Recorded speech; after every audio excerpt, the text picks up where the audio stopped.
our team did some research about education budget for the government and like coming from our tax dollars and seeing where that money is going, what it's being used for. So essentially, we found that there should be about 5% of $6.1 trillion, which is 300 billion being spent on education.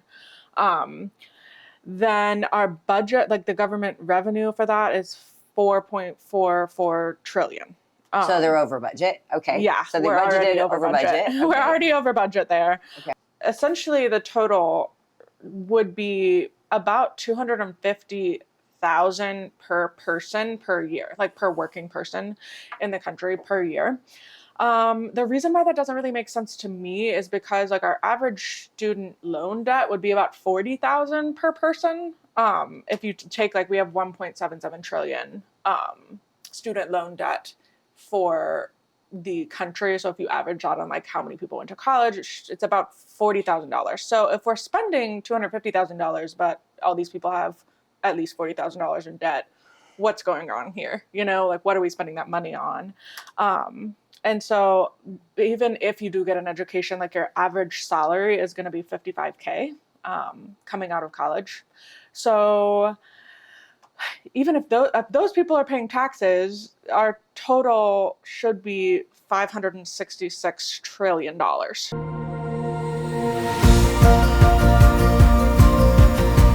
just cannot believe the information that I just learned and was reading about how much money our government has allocated per person for education, as well as the total dollar amount. It is just crazy if I think about that. And my struggle right now is really trying to understand how I communicate that in a way that people will look at pepelwerk to help them gain the money, try to figure out where the money's at, how they can leverage that for the nonprofit, to the member groups, and create some kind of value for them that helps them with their skills and courses and also generate revenue. And so, am I thinking about my team and how our messaging and working with marketing, I think we could probably come up with some slides and some presentations, but more importantly, me just probably meeting with these groups and just having a casual conversation and bringing that up. I think we owe that as a company to probably share the social impact all this can have and figure out how we can work with other groups, regardless if they're going to be customers of ours, enough to share the message and help people understand where the money is. I really have to come up with a plan and share that with Kim and put our heads together and try to decide who we need to talk with and connect with. Maybe it's some people that provide the funding. Maybe it's having group meetings and come up with a master plan, how we all work together. I'm not sure, but that's definitely something that I'm going to have to do. I think I'll set up a meeting with Kim.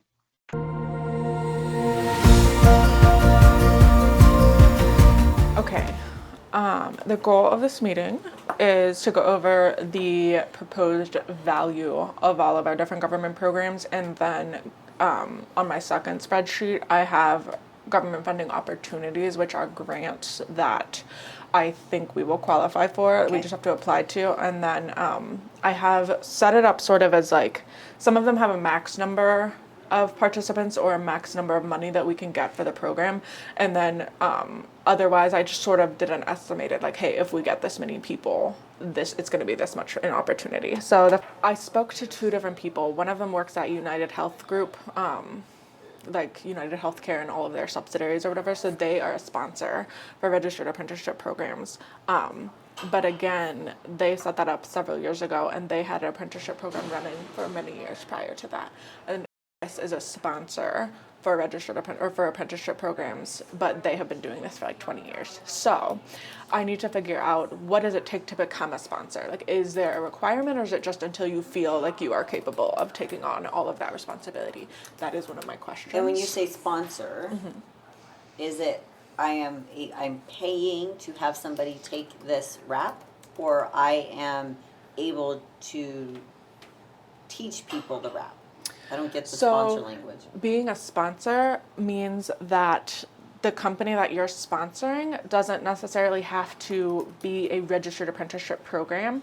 They are registered because they're working with you, because we are registered and we are sponsoring them. So they don't necessarily have to go through the whole application process like Right. I did, right? Yeah. So I guess that's the benefit to them. Sure, if any like political leader would change the way we are accessing this, but I think just giving people access to these initiatives and to these funds is what we need to be focused on, because otherwise they don't know they exist. So that's our job to kind of help them find it.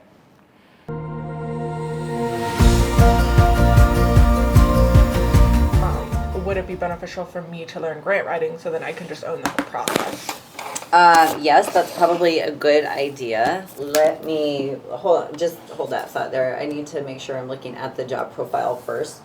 So for you, yes, because it sounds like that would help you get your goal income or closer to your goal income. So put that in your learner profile on your app that you want to.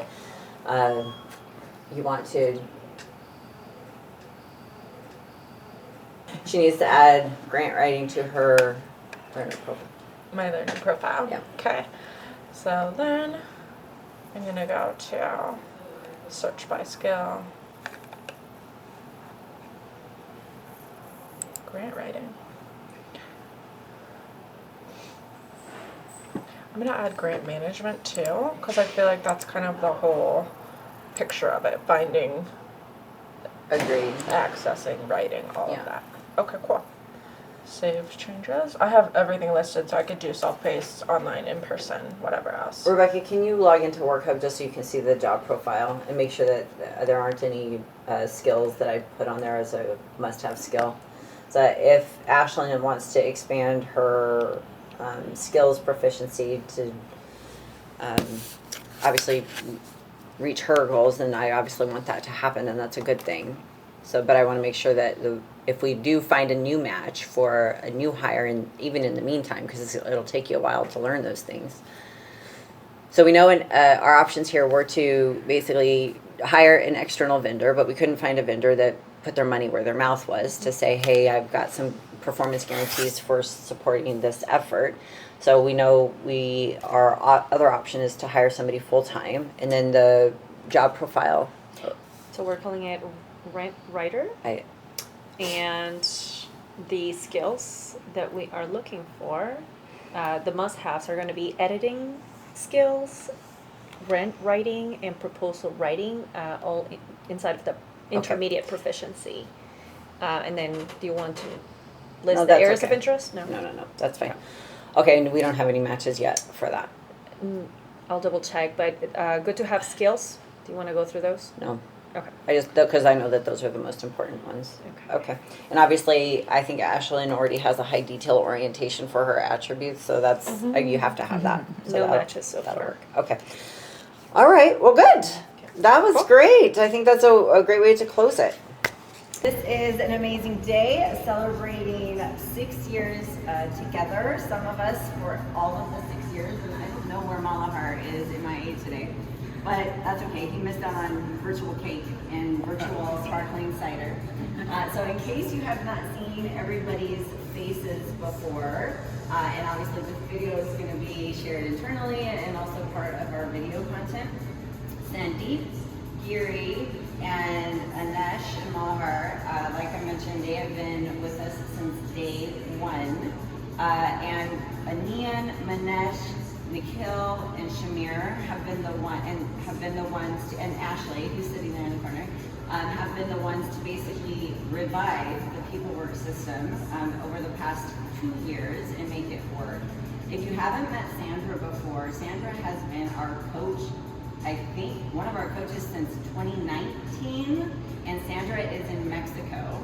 So Giri is in London, Sandra is in Mexico, Sandeep is in another part of India, separate from where Shamir, Nikhil, Anian, and Manesh are, and is also where Shradha is.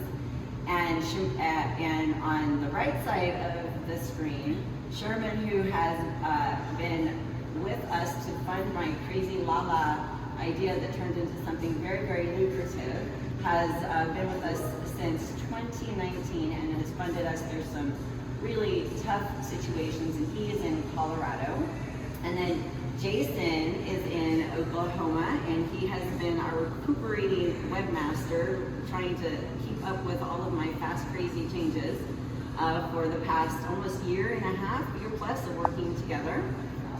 Cody, who is in Minnesota. Missouri. It was in there. It was in there. Somewhere. Cody, who has just demonstrated just this amazing understanding of what we're doing, and more importantly, the culture that I try to get everyone to row together, to win together. I really appreciate that about Cody's understanding more about what we're doing. And Casey, who's been with us a little over 9 months, who's riding that. Actually, if I were to put another crazy person in the driver's seat with me, it's going to be Casey, and we're kind of wrestling over the wheel and the gas pedal at the same time to make sure that it's working. And Casey is in Chicago. So, and everyone else here, obviously, we're in Texas. So let's celebrate. Cheers to everybody. Cheers to everybody. Cheers to great success and a great birthday. Yes. Happy birthday, Rebecca. Thank you. All right. Thank you so much, everyone, for all of your work and making this moment happen. I appreciate you so very much. Thank you. Rebecca, blow out the candles. Rebecca, Make a wish, everyone. Make a wish? Yeah.